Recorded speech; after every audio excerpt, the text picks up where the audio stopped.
बाबा दुआरिया हरदिया का पेड़वा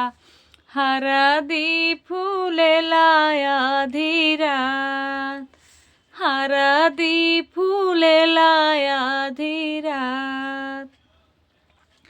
घोड़ावा चढ़ल आइले कवन दुल्हा निरख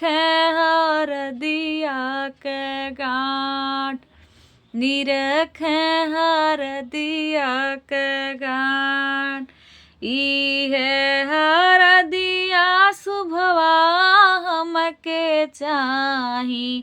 रंगबो में पगड़ी रुमाल रंगबो में पगड़ी रुमाल इतना बचन जब सुनेली कवन दे उठेली लट छहराई उठेली लट छहराई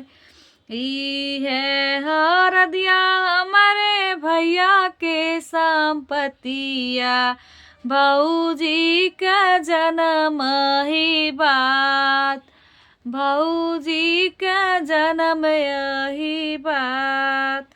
इतनी बचन सुनी दुल्हा कवन दुल्हा चौका से उठ ऋषिया चौका से उठ ऋषिया तुहरा बहिनिया सरवा सड़क पे छोड़बो कैली वो दूसर बिया कैले वो दूसर बिया इतना बचन सुनी सरवा कवन सरवा जीजा से अरज हमार जीजा से अरज हमार हमारी बहनिया जीजा बहुत बहुत हो नदनवा जिन्हें कई दिहे रौरा माँ